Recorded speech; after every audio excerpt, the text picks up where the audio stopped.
নমস্কার, আমি অ্যাস্ট্রোলজার শ্রীময়ী সায়নী। আপনাদের সকলকে উষা জুয়েলসের পেজে স্বাগত।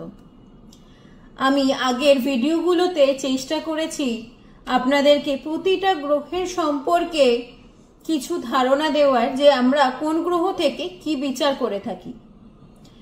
আজকে কিন্তু বলেছিলাম আরো লাস্ট যে দুটো গ্রহ বাকি আছে তাদেরকে নিয়ে কিছু ধারণা, কিছু কথা আপনাদের সাথে শেয়ার করব।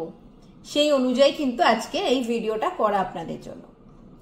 আজকে জানবো রাহু কেতু থেকে নর্মালি আমরা কি বিচার করে থাকি, রাহু এবং কেতু আমাদের জীবনে কিরকম ইম্প্যাক্ট তৈরি করে।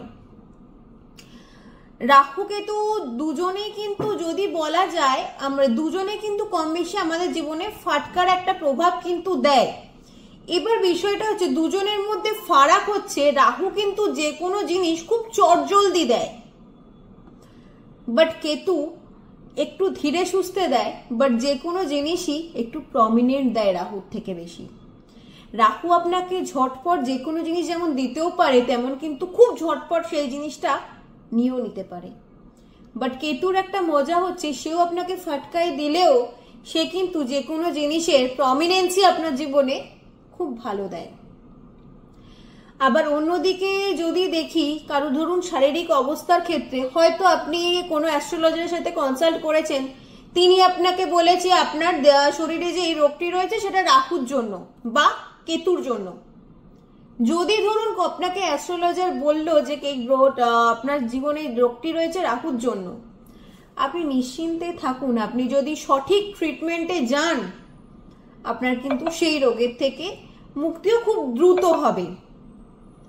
খুব বেশি যে আপনাকে লং টাইমে যেতে হবে তা কিন্তু নয়, খুব দ্রুত মুক্তি পাবেন। অন্যদিকে যদি বলে থাকে আপনার কেতুর জন্য কিন্তু আপনার এই প্রবলেমটা হচ্ছে, তবে জানবেন একটু কিন্তু সময় সাপেক্ষ হতে পারে এবং আপনাকে কিন্তু একটু লং ট্রিটমেন্টের ক্ষেত্রে যেতে হতে পারে। তাই এই দুটো ক্ষেত্রে কিন্তু অতি অবশ্যই ডক্টর ট্রিটমেন্ট কিন্তু খুব ভালো হওয়া দরকার। অন্যদিকে আরো একটা কথা শেয়ার করি, অনেকেরই দেখবেন সারাউন্ডিংসে শত্রুতার প্রভাব খুব বেশি হয়। যদি কারোর চার্টে ধরুন রাহুর প্রভাব খারাপের জন্য শত্রুতা হয়, তবে জানবেন ডাইরেক্ট মুখোমুখি শত্রুতা হবে।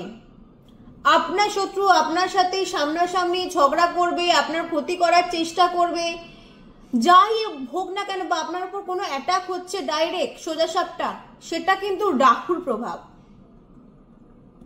কিন্তু যদি এই একই জিনিস কেতু ঘটায়, তবে কিন্তু আপনার মেনলি গুপ্ত শত্রুর প্রভাব বেশি হবে। যারা আপনাকে মুখে মিষ্টি কথা বললেও সব ক্ষেত্রে যদি আপনার জন্য তারা শুভাকাঙ্ক্ষী, তা কিন্তু নাও হতে পারে। আপনার জীবনে তারাই কিন্তু গুহ্য বিদ্যা অর্থাৎ গুপ্ত বিদ্যার প্রভাব বেশি ক্রিয়েট করবে।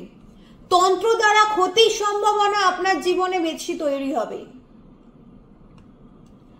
যদি ধরুন ঋতুর অবস্থা কোনো ভালো পজিশনে রয়েছে, একদিকে যেমন আপনাকে গুপ্ত শত্রুর জায়গা থেকেও রক্ষা করবে, অন্যদিকে কিন্তু আধ্যাত্মিকতাও দেবে।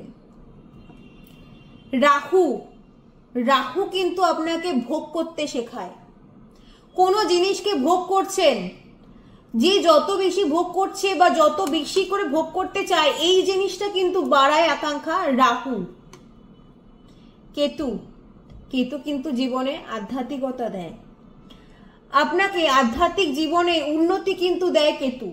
যদি সঠিক পরিস্থিতিতে সঠিক পজিশনে কেতুর অবস্থান থাকে, আপনি কিন্তু নিজেও খুব সহজে গুপ্ত বিদ্যা, গুহ্য বিদ্যা খুব সহজে জানতে পারবেন, শিখতে পারবেন।